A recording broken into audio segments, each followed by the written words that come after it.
I believe, and I'm a big psychology guy. I got a psych degree, and so I like to push that into a lot of my content. I do a psychology in fantasy football series, and I firmly believe that one big reason people are against him is because they didn't find him. And when you don't find him, subconsciously, you are telling people by believing in him now that you missed the boat. You don't know. Yeah, you don't know how to talent evaluate properly because you didn't see him coming. That's a really good point. This is the Fantasy Football Show with your host, Smitty.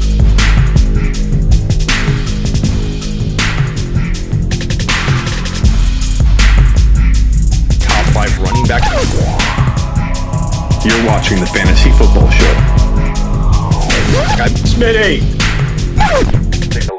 Let me throw a name at you that most people wouldn't even consider to make it on this show, this type of topic, because he's a young guy, a guy that people are just starting to buy into, but his dynasty value is nowhere near where it should be in my mind, and that's James Robinson for the Jaguars, a guy that broke out last year, was ultra efficient, and then you have people in dynasty startups and mock drafts and player debates. I did a player debate on Clubhouse with James Robinson being a big topic, and people are like, I wouldn't touch him in the second round.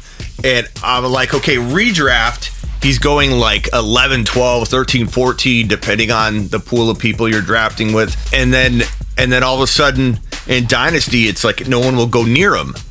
And I think that if you have him in a dynasty draft and the most you can get is something below late second, but even early third round value, you don't trade him. You ride that wave out because he could be a top 10 overall player for the next 2, 3, 4 years. I don't understand this one at all.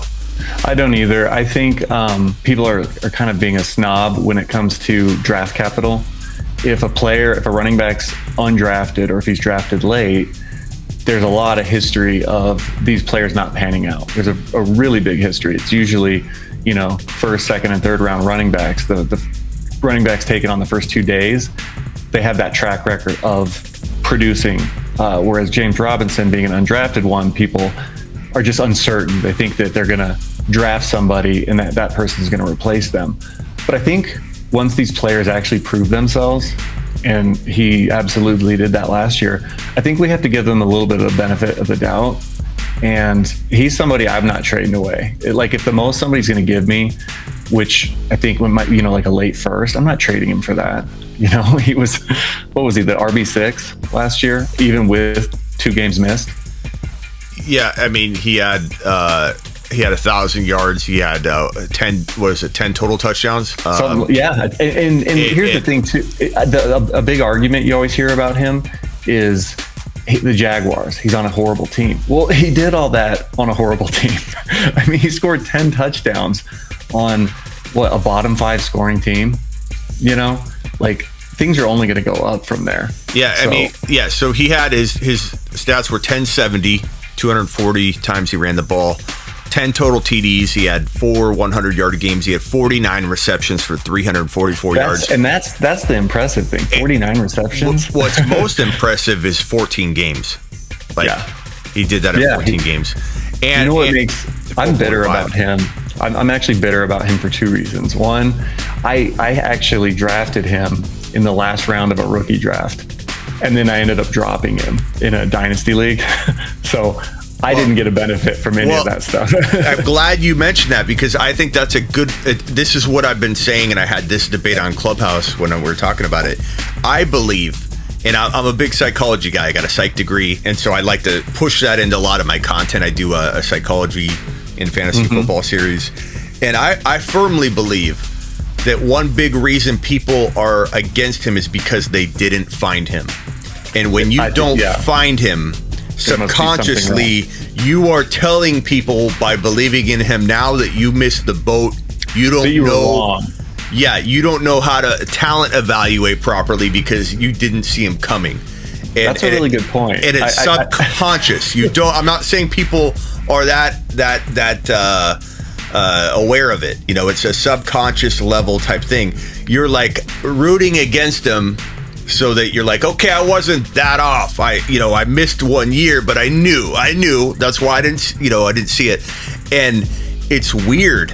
And one person brought up a good point though that caters to your perspective that you first had, which was that NFL teams maybe don't believe in players too. And if a guy's an unrestricted free agent, they too might be like, hey, we didn't see him coming. Nobody saw him coming. Maybe he's not the real deal. And that may play a part in why some of these unrestricted free agents never really truly get that long-term chance. But then again, Arian Foster, there have been players that were not drafted or believed in to be a starter for their team, and they rise up. And all it takes is one team. Jacksonville believes in them. Why would Jacksonville, on the flip side of this debate, why would Jacksonville not be like, hey, we scouted him, we clearly know what we're doing, and you would be proud of grooming a James Robinson in that fashion. So why would Jacksonville walk into this situation going, no, he was an unrestricted free agent, we're not giving him a chance? It's a way to be proud and boast about how good you are as an organization of finding talent. Like George Kittle, 5th round pick, right? Yeah. Like, are you not going to give him a shot because you're proud that you knew how to find a Kittle? So I totally disregard the Jacksonville Jaguars have something against James Robinson. They're proud of what they've cultivated in him. And I'm all about getting this guy who looked ultra efficient with a whole lot of QB mess going on and garbage in Jacksonville. Now he gets a leader, a guy I think could be the next Peyton Manning in Trevor Lawrence. I think his team's going to be a lot harder to contain as a whole, which is going to make it hard for teams to go, okay, let's go stop James Robinson. We saw what he did last year. Now they're going to be like, okay, look, we're going to make the rookie beat us, but for how long? He starts looking good, James Robinson. I could see him starting off maybe slow, maybe not. But he'll be fine, and they're going to lean on him. He's an ultra-efficient guy. Point being, in my take, and you can tell me what you think, don't trade him in Dynasty unless you get some crazy offer that's an outlier from what we're talking about. He's a top 12 to 14 overall talent, and if he's not being valued anywhere near there, you don't trade him, and he's not being in Dynasty.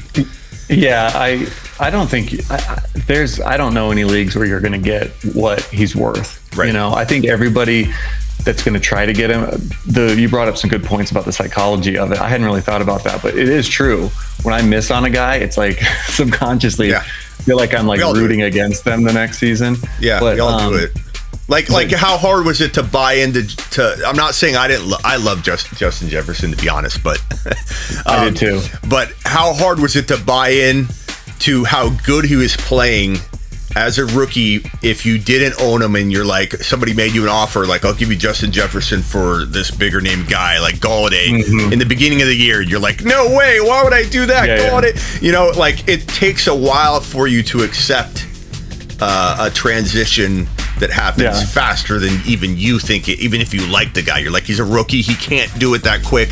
Like it takes a while for people to start letting go of the misconceptions and all the stubborn and hard-headedness that you have. And if you can master that, and that's a part of like some of the one-on-one stuff that I do on my channel. I don't just do fantasy advice. I do like cultivating your own skill and how to master your own weaknesses so that you can come in and be a better owner. How many people try and improve on their weaknesses as a fantasy owner? Not many, because people don't like to admit where they're weak. And and they're doing themselves a disservice, by not adapting. Yeah. If you can learn how to say, you know what, Herbert is good. He's good now. I'm changing. I'm adapting. Or if you're going to hold on to that, no. Rookies don't do it. They can't ever do it. Restricted free agent running backs can never do good. No one's going to buy into it because history says so. Well, Jacksonville's going to be that one team that's going to lean on them, and you're going to see James Robinson blow up. So I was going to say, to your point, like, how about Jonathan Taylor? Remember how? Yeah. Everyone was writing that guy off, but as soon as he started to show, they were right back to, oh, this guy's amazing. We knew it. We knew he was amazing.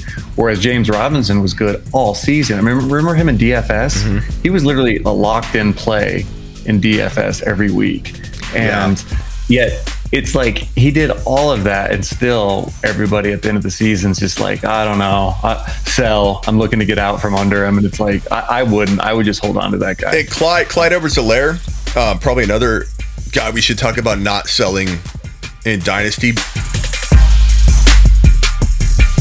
This is the Fantasy Football Show with your host, Smitty.